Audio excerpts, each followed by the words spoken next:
The agnostic snuffs out the lamp and with a fatalist sigh says, "I cannot see," while the fundamentalist refuses to light it, proudly asserting, "I've seen it all."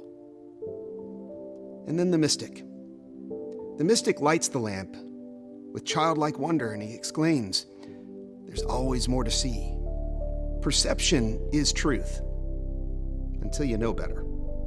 So what is agnosticism? First off, agnosticism is a view of life that keeps me boxed in.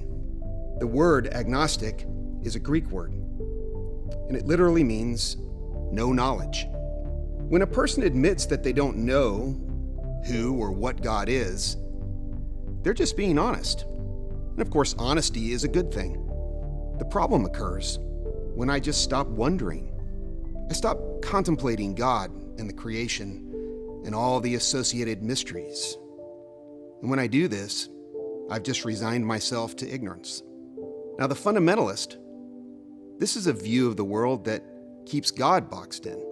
And of course, this is just as problematic because it results in the same thing as the agnostic. I stop thinking. The thing that differs between agnosticism and fundamentalism is the reason why I stop thinking.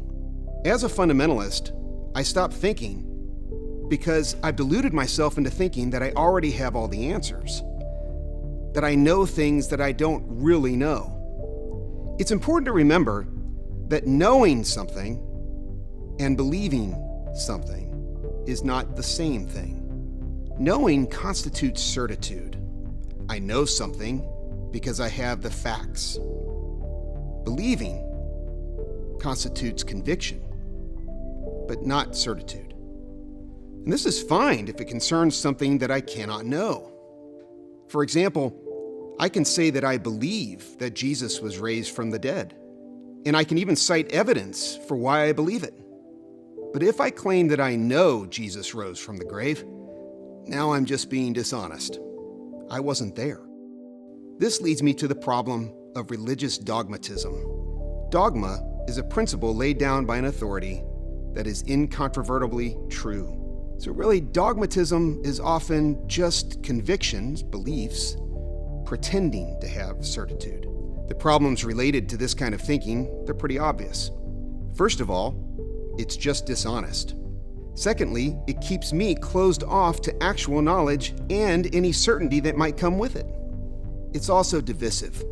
It's divisive because if I insist that my beliefs are incontrovertibly true, then there isn't any room for disagreement. And so it isolates me from anyone who doesn't agree with me. Mysticism, on the other hand, is a worldview that throws away the boxes. I'd like to be able to find a different word for the mystic because he or she is very misunderstood and usually misrepresented. Many associate it with wishy-washy thinking or non-committal thinking.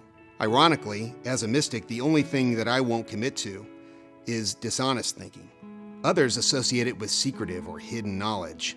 But most mystics, in fact, I can confidently say that any true mystic is very eager to share what he or she has learned. It's just that it's not going to be easy to understand, nor is it even easy to explain for the mystic. But in reality, mysticism could just be called intellectual honesty. There are a lot of benefits to looking at life honestly. You see, it's hard for me to lose interest in life and all of its mysteries. It's hard for me to look at anything as though it's mundane or lacks meaning. The creation, consciousness, relationships, all the complexities of life, there's just so much that's awe-inspiring if you'll commit to truly contemplating life, being mindful of life. And I certainly can't box God in like the fundamentalists because, well, one of the things that I really do have certainty about is that human beings don't have very much that they are certain about, least of all, God. So I'm a mystic, not so much because I don't like the other choices, but because I love the truth that God and His creation are layered with infinite mysteries to be revealed.